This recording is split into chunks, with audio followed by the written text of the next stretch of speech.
तो आज हमारे पास दिल्ली धमाके पर एक नज़र डाली गई है। जो बातें सामने आई हैं उनको समझने की कोशिश है।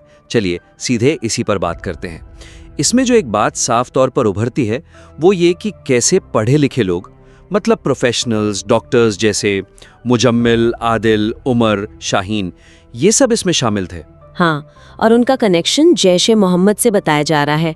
अल फलाह यूनिवर्सिटी का भी जिक्र है, और वो फरीदाबाद में जो इतने सारे विस्फोटक मिले उस पर काफी फोकस है। बिल्कुल, और ये भी कि सारी कहानी की शुरुआत कश्मीर में मिले कुछ पोस्टरों से हुई, ऐसा लगता है। जी, और देखिए ये जो विश्लेषण है ये इस बात पर काफी जोर देता है, मतलब पढ़े लिखे लोगों का कट्टरपंथ की तरफ जाना, जो कि जरूरी भी है समझना।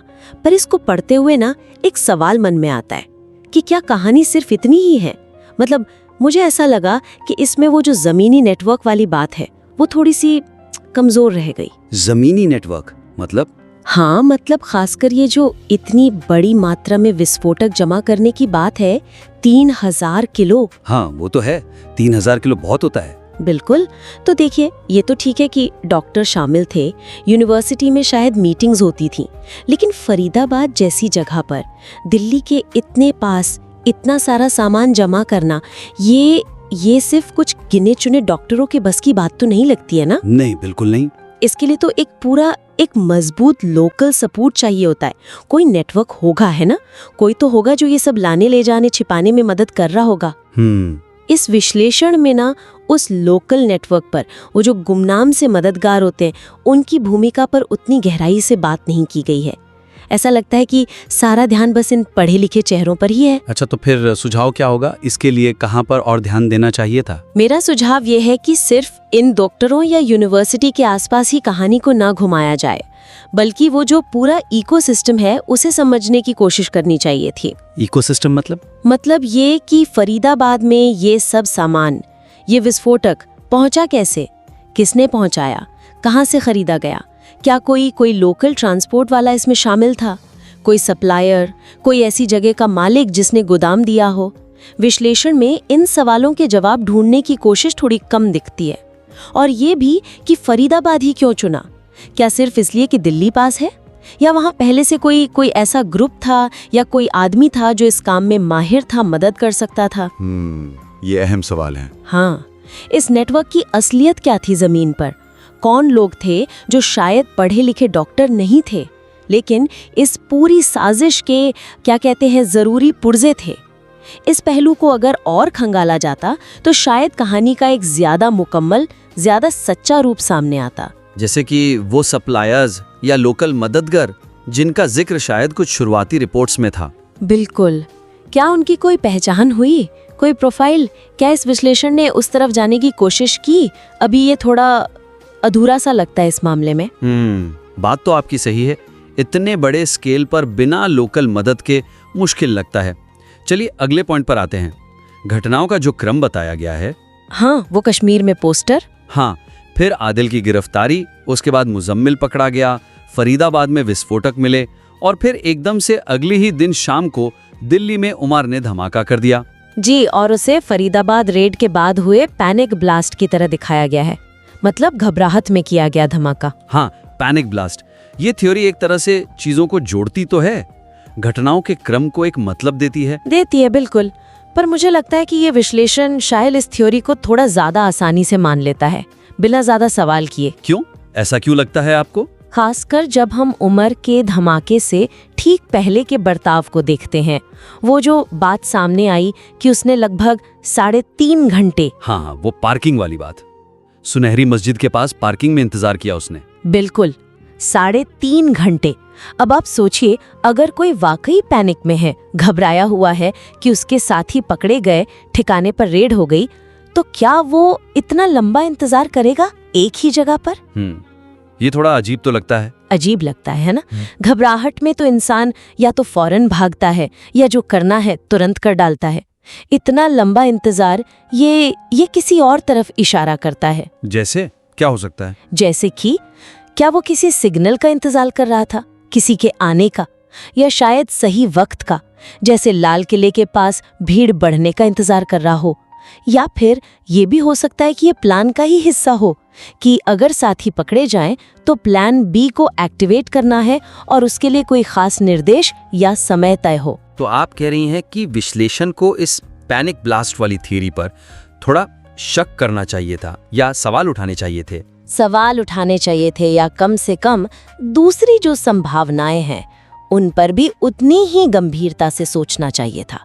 ये विश्लेषण पैनिक ब्लास्ट को लगभग ऐसे पेश करता है जैसे यही सच्चाई है, जबकि कई चीजें हैं जो इस पर सवाल खड़ी करती हैं। जैसे वो 3.5 घंटे का इंतजार। हाँ, और उस दौरान क्या उमर का किसी से कोई कांटेक्ट हुआ, फोन पर या कोई आकर मिला, इसका कोई जिक्र है, कोई डिजिटल फुटप्रिंट?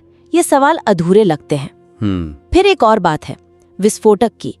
कुछ रिपोर्ट्स में कहा गया कि वो हाई ग्रेड विस्फोटक था, जिससे आग का गोला तो बड़ा बना पर कोई शार्पनेल नहीं मिले, कोई गड्ढा नहीं हुआ ज्यादा। अच्छा। हाँ, तो सवाल ये उठता है कि क्या पैनिक में भागता हुआ कोई आतंकवादी इतने सोचे समझे तरीके से ऐसे खास विस्फोटक का इस्तेमाल करेगा या जो हाथ लगा उसी से काम चलाएगा?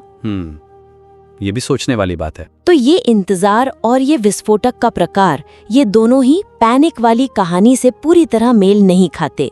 विश्लेषण को इन विसंगतियों को ज्यादा गुरुत्व देना चाहिए था और पढ़ने वाले के सामने एक ज्यादा संतुलित तस्वीर रखनी चाहिए थी, जिसमें पैनिक ब्लास्ट महज एक संभावना हो, अकेली सच्चाई नहीं। शायद कोई और प्लान रहा हो जो बदल गया हो सकता है शायद ये एक फिदायन हमला ही था, बस उसका समय बदल गया हो हालात की वजह से। इस एंगल पर भी सोचा जा सकता था, पर विश्लेषण एक ही थ्योरी पर टिक गया लगता है। ये वाकई एक अहम नुक्ता है। सिर्फ एक थ्योरी पर टिक जाने से सच्चाई से दूर जाने का खतरा तो रहता ही है। अच्छा, अब तीसरे मुद्दे पर आते हैं। जी, विश्लेषण में इस बात पर सही जोर दिया गया है कि कैसे पढ़े लिखे लोगों का, डॉक्टरों का आतंकवाद में शामिल होना समाज के लिए एक बड़ा झटका था, एक वो घर के दुश्मन वाली भावना। हाँ बिल्कुल, और दिल्ली में तो डर का माहौल भी बना। हाँ, और इसमें समाज में जो बहसें हुई, जैसे राजनीतिकरण हुआ मामले का, या वो पशु कल्याण बनाम मानव जीवन वाली बहसें चली, उनका भी जिक्र है। और देखिए, ये झटका लगना, डर फैलना, ये सब तो स्वाभाविक है ऐसी घटना के बाद। लेकिन मुझे लगता है कि ये विश्लेषण इस झटके और डर से आगे बढ़कर इसके जो गहरे कारण हैं और जो नतीजे हैं उनको समझने में थोड़ा सा पीछे रह गया है। मतलब सिर्फ ये कह देना कि पढ़े लिखे लोग शामिल थे और ये बहुत चौंकाने वाली बात है, ये काफी नहीं है। असली सवाल तो ये है कि ऐसा हुआ क्यों?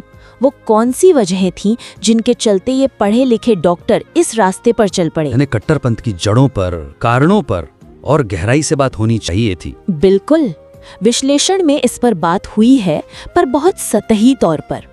देखिए, ये सवाल बहुत अहम है कि क्या ये लोग पहले से ही कट्टर थे, जिन्हें एक सोची समझी रणनीति के तहत डॉक्टर बनाया गया ताकि वो समाज में आसानी से घुल मिल जाएं, किसी को शक न हो? अच्छा, ये भी एक एंगल है। या फिर ये अच्छे खासे डॉक्टर बनने के बाद किसी वजह से जिंदगी के किसी मोड़ पर कट्टरपंथ के रास्ते पर चले गए। दोनों सूरतों में वजहें अलग होंगी, खतरे अलग होंगे और उनको रोकने के तरीके भी अलग होंगे, है ना? हाँ, बिल्कुल अलग होंगे। विश्लेषण को इन संभावनाओं पर और गहराई से सोचना चाहिए था और इसे रोकने के लिए क्या किया जा सकता है, कैसे ऐसे लोगों की पहचान की जाए, इस पर भी ज्यादा ठोस चर्चा की गुंजाइश थी। और समाज पर जो असर हुआ, राजनीतिकरण, ट्रोलिंग जिसका जिक्र है, उसके बारे में क्या? जिक्र तो है, लेकिन फिर वही बात, गहराई कम है। विश्लेषण ये बताता है कि घटना के बाद समाज कैसे बंटा दिखा। राजनीतिक पार्टियां एक दूसरे पर इल्जाम लगा रही थीं, सोशल मीडिया पर नफरत फैली। लेकिन ये हुआ क्यों? इसके पीछे कौन सी सामाजिक या राजनीतिक ताकतें थीं? और सबसे जरूरी, इससे निपटा कैसे जाए? इन सवालों पर विश्लेषण ज्यादातर खामोश है। सिर्फ समस्या बता देना तो ठीक है, पर उसके मूल कारण क्या हैं और समाधान क्या हो सकते हैं, उस पर भी सोचना जरूरी है। तो सुझाव क्या है यहाँ पर? सुझाव ये है कि लेखक को इन घटनाओं का जो व्यापक सामाजिक राजनीतिक संदर्भ है उसे और खंगालना चाहिए था। कट्टरपंथ के पीछे मनोवैज्ञानिक कारण क्या हो सकते हैं, सामाजिक कारण, राजनीतिक, खासकर पढ़े लिखे युवाओं में ये क्यों फैल रहा है, और हमारे जो शिक्षण संस्थान हैं, खासकर मेडिकल और इंजीनियरिंग कॉलेज, क्या वहाँ कोई ऐसी व्यवस्था है जो शुरुआती संकेतों को पकड़ सके, बिना किसी को बेवजह शक के दायरे में लाए।